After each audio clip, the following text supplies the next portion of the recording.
Okay, so you want to own a cruise ship. Buy the vessel, hire the crew, watch the passengers board. Here's the strange part. A cruise ship is one of the only businesses on Earth where you sell the same square footage 17 times over.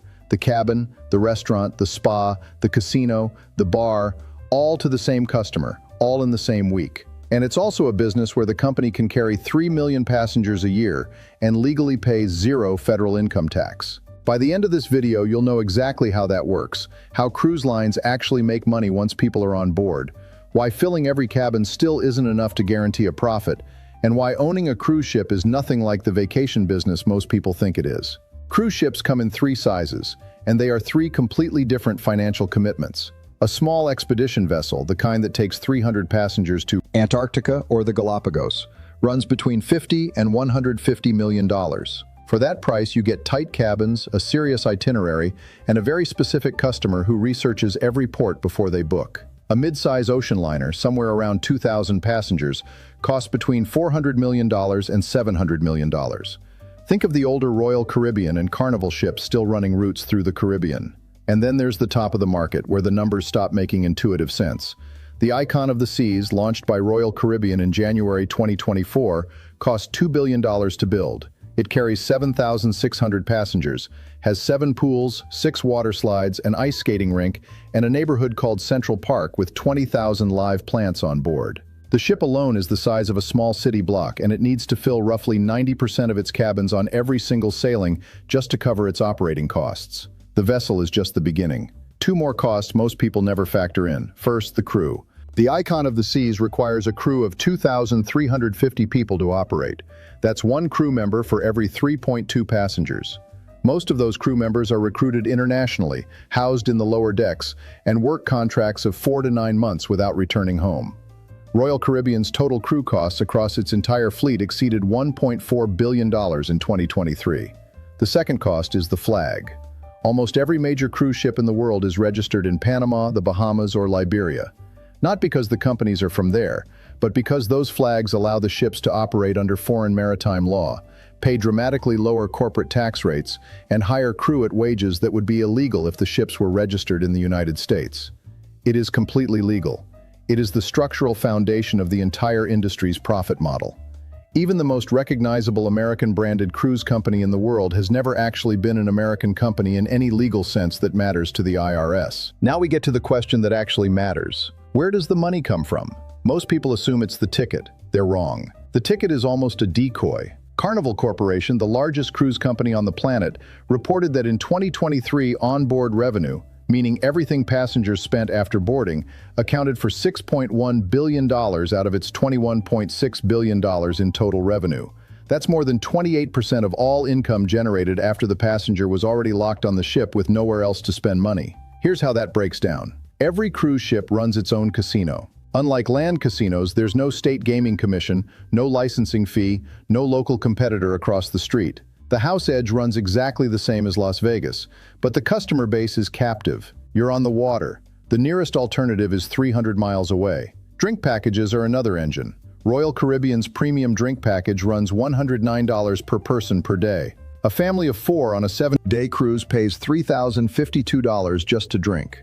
The beverage cost to the ship is roughly 20% of that. The other 80% is margin. Then there are shore excursions.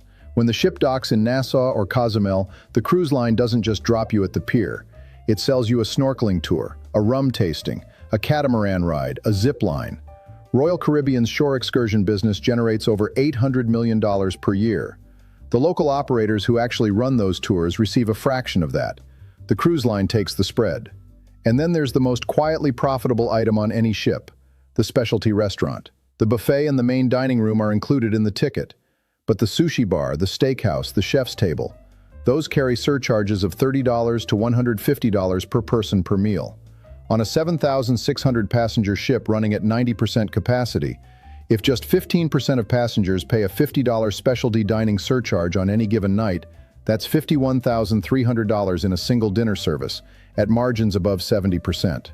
The ticket gets you on the ship. Everything after that is a separate revenue decision. Step back for a second. The economics here are genuinely strange. A cruise line has some of the most predictable demand in travel. People book cruises 12 to 18 months in advance. Carnival's forward booking data for 2024 showed record deposits at record pricing before the year even started. And yet, Carnival Corporation spent most of 2020, 2021, and 2022 burning through $1 billion per month with no passengers on board. The entire global fleet was parked. By the time the industry restarted, Carnival had added $35 billion in new debt just to survive. That debt is the same structural flaw that breaks casino operators. The ship has to sail. The ship has to fill. If either of those things stops being true, the fixed costs don't stop. They just keep running. A modern cruise ship costs approximately $2 million per day to operate, whether it's full or empty. Port fees, fuel, crew wages, food, insurance, the math only works when the beds are occupied. This is why occupancy rate is the single most important number in the entire industry. Royal Caribbean reported a 111% occupancy rate in the third quarter of 2024. That number is not a typo. Cruise lines define occupancy based on double occupancy per cabin. When a family of 3 or 4 books a cabin, or when solo travelers pay a single supplement for a double room, the rate goes above 100%. At 111%, Royal Caribbean was effectively charging the ship's fixed cost across more revenue-paying passengers than the theoretical base. That's when the margins get interesting. But here's what that same math looks like in reverse. In the first quarter of 2020, the cruise industry had a global occupancy of effectively 0%. Carnival's net loss that year was $10.2 billion. The entire sector had its equity destroyed in 90 days. The most predictable business in travel turned out to have the most catastrophic downside when the one thing it required, people physically boarding ships, became impossible. Out of every dollar of cruise revenue, the math backstage is brutal. Fuel alone consumed $3.7 billion of Carnival's operating budget in 2023. A single large cruise ship burns between 80,000 and 150,000 gallons of fuel per day, depending on speed and sea conditions. When oil prices spike, there's no lever to pull. The ship still has to move. Food and beverage costs run 15 to 20% of total revenue. A ship feeding 7,600 passengers 3 meals a day plus snacks moves more food volume than most regional grocery chains. The logistics require a dedicated supply chain in every port of call on the itinerary. Then there's the regulatory cost.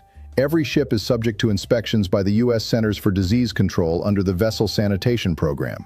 A single failed inspection can pull a ship from service, generate global headlines, and trigger mass cancellations. Norwegian Cruise Line faced exactly this in 2019, when 3 ships were flagged for sanitation issues within the same inspection cycle. The reputational damage and rebooking credits cost more than the physical repairs. And then there's the environmental liability, which is becoming the industry's fastest-growing cost. In 2019, Carnival Corporation was fined $20 million by a federal court for deliberately dumping plastic waste and oily bilge water into the ocean across multiple ships. It was the company's second criminal conviction for the same category of violation. The first fine was $40 million in 2016. Combined, those 2 penalties cost less than 4 days of fuel. But the compliance infrastructure required to prevent a third conviction now runs hundreds of millions per year across the fleet.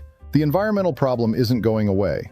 It's getting more expensive. Time to pull it together and answer the actual question. How much money do you make if you do this right? 2 scenarios, real numbers. Scenario 1, a small expedition vessel, $100 million, annual revenue around $40 million, running 52-week itineraries at 85% occupancy. After fuel, crew, port fees, food, and insurance, your net margin lands between 12 and 18%.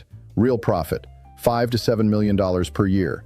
Payback around 15 years. Not glamorous, but an expedition ship in the right niche, Arctic, Galapagos, Antarctic, attracts a passenger willing to pay $8,000 to $30,000 per berth, and they come back. Repeat customers in expedition cruising run above 40%. Scenario 2, a full ocean ship, $1 billion. Royal Caribbean's newest vessels are generating revenue above $1 billion per ship per year when fully deployed. Net margin across Royal Caribbean's fleet in 2023 hit 10.4% on $13.9 billion in total revenue, producing $1.44 billion in net income. But that's not the end of the story. $4 billion in net income.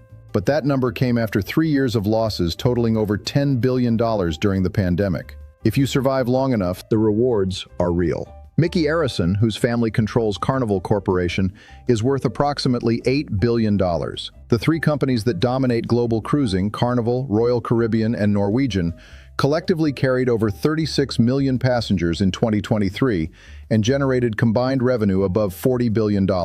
That's more than the entire global airline industry earned in profit that same year. So if you decide to buy a cruise ship, remember the one rule that defines this business. The ship only makes money when it's moving, and the moment it stops, the bills don't.